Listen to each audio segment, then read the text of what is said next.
La verdad es que tenía ganas de hacer este vídeo. Sí, tenía ganas desde hace tiempo.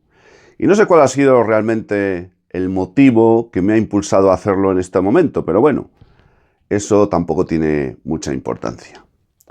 Voy a hablaros del enemigo que viene. Sí, el enemigo a las puertas. El próximo enemigo que el sistema, que el poder, que el Estado se habrá inventado o, si no inventado, sí utilizado en su propio beneficio e interés para confundir, para amenazar, para dividir y, en definitiva, para desesperanzar a una población a la que hay que tenerla sometida bajo el miedo, sí o sí. Voy a hacer un breve repaso a lo largo de la reciente historia de este país llamado todavía España, para que veáis cómo han ido creando siempre los mismos distintos enemigos que al fin y a la postre, en el fondo, no son ni más ni menos que lo mismo. Elementos instrumentales que han sido utilizados para todo lo que acabo de deciros. Fundamentalmente, tener atemorizada y confundida a la población.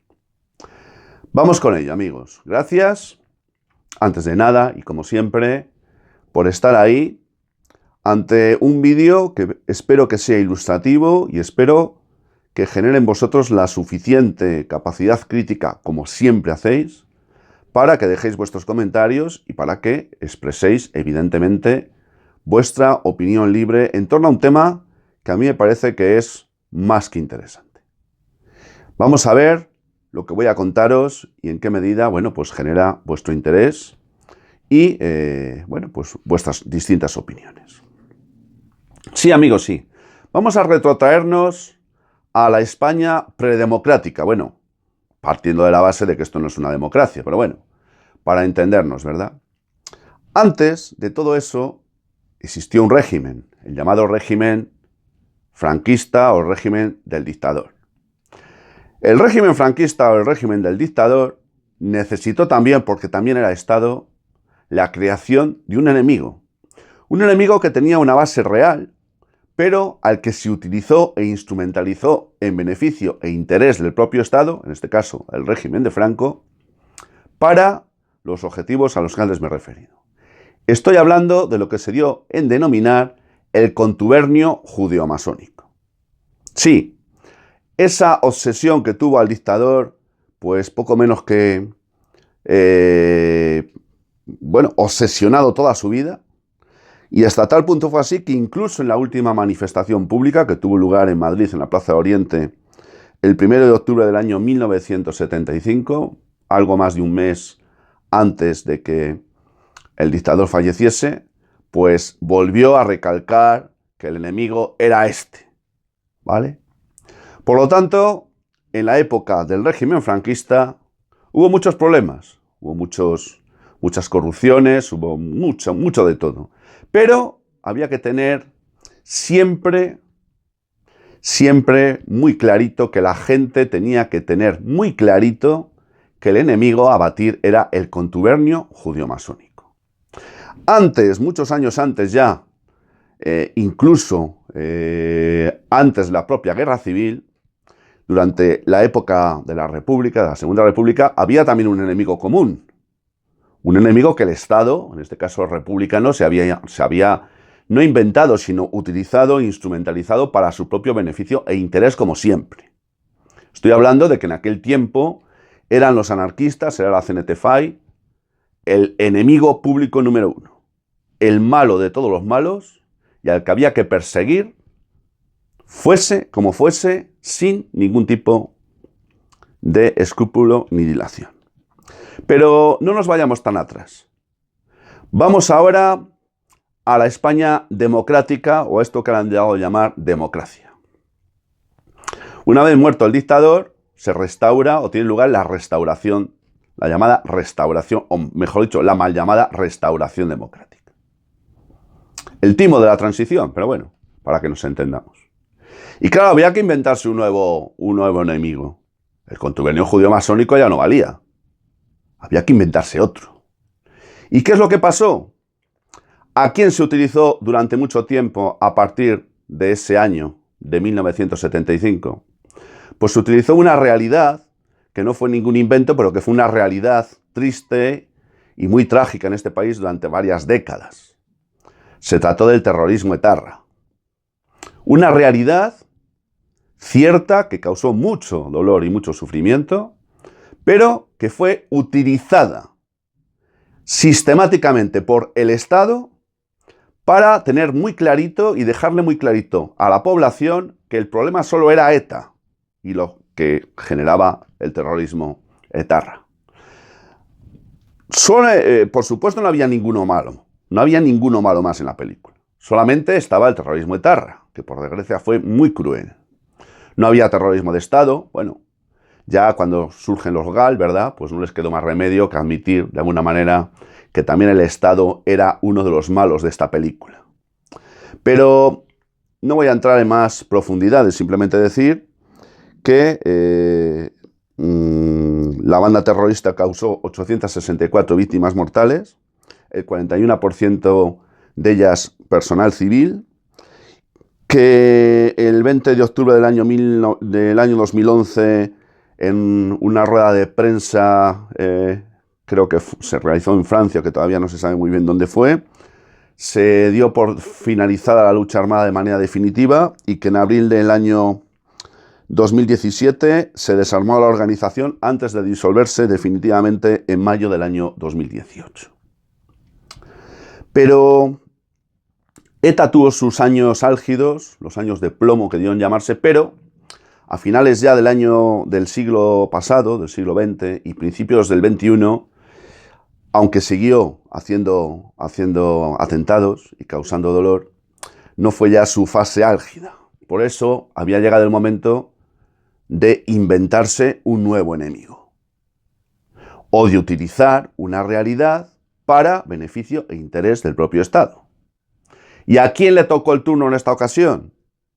Pues le tocó el turno a los movimientos antiglobalización, también llamados movimientos antisistemas.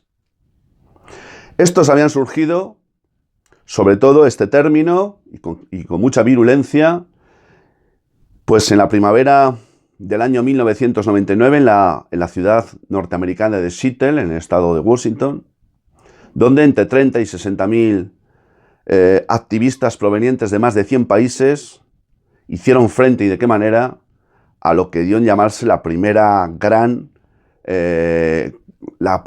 reunión del neoliberalismo.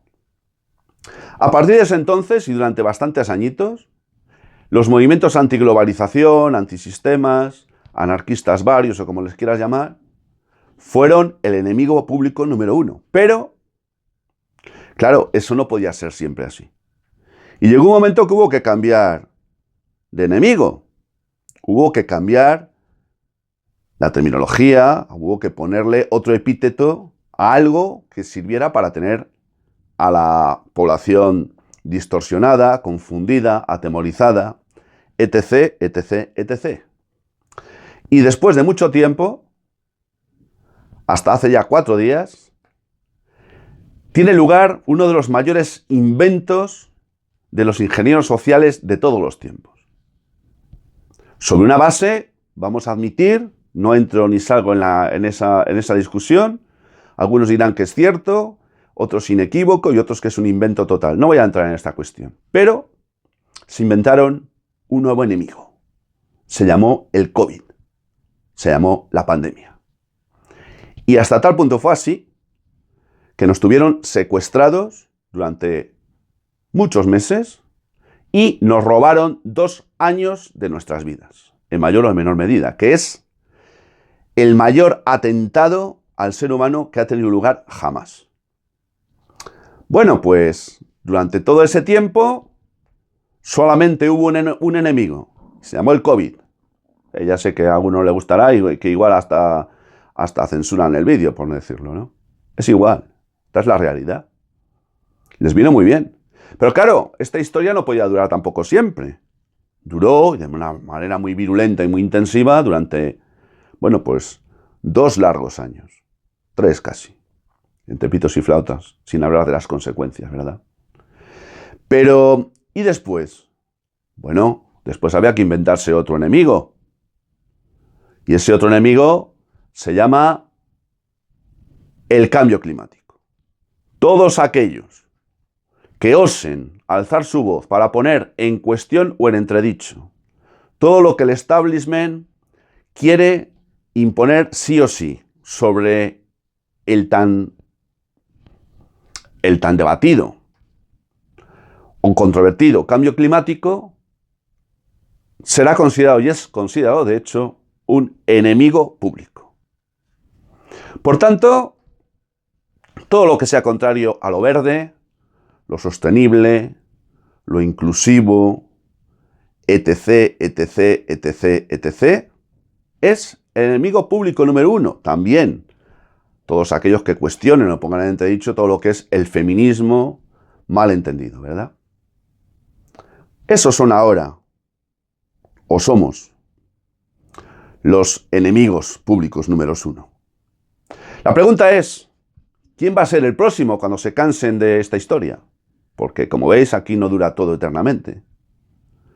Pues muy probablemente sean los extraterrestres. Sí, sí, los extraterrestres. Aquellos seres provenientes de otros espacios, de los espacios siderales, venidos a través de naves, de no sé qué, ¿no? Otros hablan de algo distinto, hablan de seres dimensionales, de nadie proveniente del exterior, sino de aquí mismo, de otras dimensiones o de otros parámetros espacio-tiempo. ¿Qué hay de cierto o no? Yo no lo sé, pero lo van a utilizar para meter miedo, y como te he metido mucho miedo y tienes mucho miedo, vas a venir a pedirle a papá Estado que haga algo y que salga en tu protección. Y entonces papá Estado vendrá y hará lo que le dé la gana, te subyugará más de lo que estás, te someterá todavía más de lo que habías imaginado nunca, pero tú lo agradecerás y encima le sonreirás. Y la historia se seguirá repitiendo, porque los enemigos creados o utilizados instrumentalmente sobre una base real, en el fondo son siempre los mismos y siempre el que los crea o utiliza es el mismo. Se trata solo de una adaptación.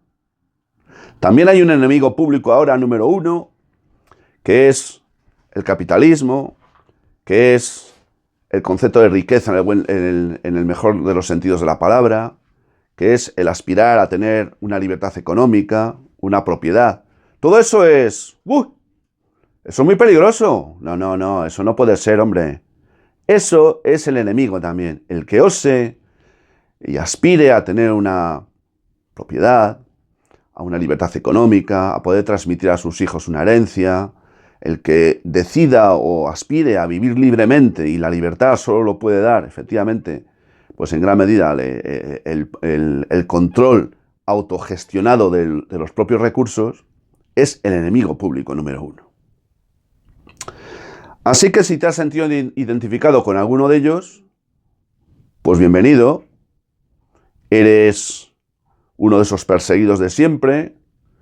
En su día se les llamó, ¿verdad? Cuando se les perseguía, ¿cómo se les llamaba? Ya, no me viene la palabra ahora. Todos estos que eran perseguidos porque eras judío, herejes. Eres el hereje, los herejes del siglo XXI, ¿verdad? Pues bien, hombre, pues yo por lo menos me siento muy halagado de ser un hereje, porque a mí no me van a doblegar y porque siempre voy a opinar lo que tenga que opinar y lo voy a decir. Me dirán que soy el enemigo o enemigo público número uno, o como le quieran llamar, ¿verdad? Pero los herejes siempre estaremos ahí, y gracias a nosotros, la vida, entendido por la vida, el conglomerado político, ético, social a lo largo de la historia, pues ha podido evolucionar para bien en muchos casos, y bueno, también es verdad que ha retrocedido en otros, pero estamos ahí y vamos a seguir estando. Que sirva esta reflexión un poquito amplia que he hecho de este tema para que dejes tus comentarios si quieres, y sobre todo te hagas pues la misma reflexión que nos hemos hecho todos. ¿A quién pretenden engañar? ¿Te vas a dejar? Estoy seguro que no. Bienvenido, hereje. Gracias por estar ahí. Sin más, hasta muy pronto. Salud y libertad para todos.